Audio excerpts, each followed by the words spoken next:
Hi, I'm Neil, and in this video we're talking about what we wear on our feet. Stay tuned.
It's great to be out in the woods again. Forecast for the next few days is dry and relatively warm, so it would be criminal not to get at least a couple of nights out in the woods. I'm all set up and ready to go. I'm looking forward to a couple of days just relaxing, getting back into the swing of that rhythm that the woodland has at this time of year. Everything's wonderful, the leaves are just starting to open, all the willow trees have got their catkins on, and it's a fantastic time of year to be out in the woods. If you've been following my videos, then you probably will have noticed by now that I try to use a common sense, common man approach to pretty much everything that I do. Whether it's techniques that we do videos for, or the gear that we show. And I try to apply that to everything. Today's no exception. Today we're going to look at footwear, the shoes and boots that we wear while we're bushcrafting. I see quite a few people using different types of boots, and they're really good quality, high-end boots. Vibram soles, Gore-Tex lining, thin chillet line, top quality leathers, sort of hybrid combat, sort of mountaineering type boots. Superb boots. Also very expensive boots, and you're looking at sort of 150 to maybe £300 people spend on a pair of boots. Well, for me personally, that's the footwear budget blown in one go. So I try to use a more common sense approach, common man approach in choosing my footwear. In my opinion, no one pair of boots can do everything that we need in the British temperate climate. We get days where it's incredibly hot. In this particular location last year, I think our hottest day was 36 degrees. Absolutely sweltering. By the same token, we had a few weeks through the winter where the temperature didn't get above -6, and so we need a footwear system that's adaptable. And what I use is 3 different types of boots, 3 types of footwear that will suit each environment. For 60% of the year, I probably use my basic go-to boot, which is the German Army boot, the Bundeswehr boot, or the German para boot.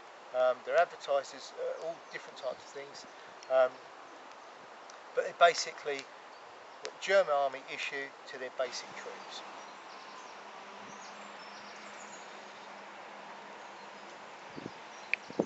They're a boot that's designed for use in a wide range of environments. They're very well made. They're not the lightest boot in the world, but they do have good leather construction, good durable sole. They're nice and wide, so your feet aren't cramped up in them. They're leather lined. There's no Gore-Tex lining, but they do have a sort of venting system on the inside to help your feet breathe and help your feet stay at a relatively comfortable temperature. I suppose in the last 15 years I've probably had about 3 pairs of those, and they're used pretty much all day every day for about 60% of the year. They're not particularly expensive, although in recent years they have risen in price a little, just because of the demand for them, because word got around what a good quality boot they are. You're probably looking at anywhere between about £35 and £50 per pair. What you're getting is a very, very good, well-made boot that I certainly have never had wet feet while wearing. Although there's no Gore-Tex lining, from just a bit of boot polish and the occasional use of dubbing, they keep my feet nice and dry. Good quality boot, ideal for what we do outdoors. When the weather's warm, like it is at the moment, you want something that's much lighter weight, something that's going to breathe, and something that is ultimately really nice and comfortable. And for that, I use these. These are Roma's Ghillie Tie Desert Boot.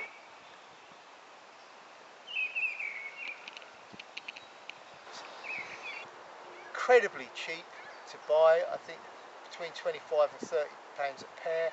Very, very lightweight. The sole unit, there's no tread, they're completely smooth, but the sole unit is incredibly lightweight. The fabric and the suede are very, very thin, so they dry out quick. In the summer months, they're so comfortable you don't even need socks with them. And because they do up quite tightly around the ankle, you don't get leaf litter and stuff down inside your boots, which you do with a trainer type shoe. So a good boot.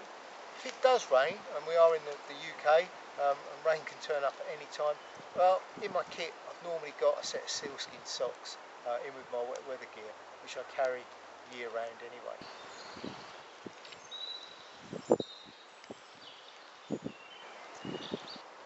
In the winter months, when it's particularly cold and wet, and certainly from my point of view when I'm teaching, it tends to be quite sedentary. You're not moving around a massive amount while you're teaching, and your feet can get very, very cold.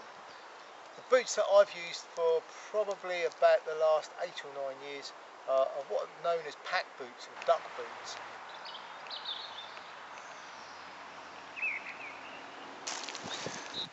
So pack boots for me work really, really well. Not only do you have the environmental there with the rubber foot and the leather top on it, but you also have the bootie inside, and that bootie can be worn as a tent boot as well. So in the evening around the camp, quite often I'll pull the outer off and just wear the inner bootie. So pack boots work for me, and they're a good, reasonably priced solution. The brand I use are Seeland ones, but there are lots of other ones out there, and they're not particularly expensive. I think I paid about £50 or so for the ones that I use. For those of you doing the maths, well, the actual total for all 3 pairs of boots at the top end comes to about £130. If you shop around, probably get them for less. You're probably looking at only about £100, which for boots that will cover you year round, I think is pretty reasonable.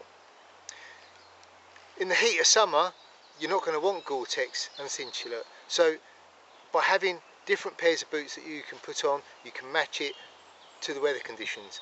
If you spent all of your money, you blew your whole footwear budget in one go on that one super duper pair of boots, it's not going to give you that flexibility.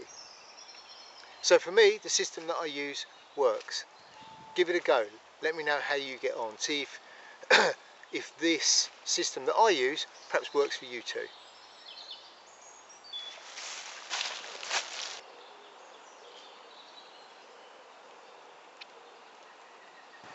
I hope you enjoyed this video. I hope you found it useful.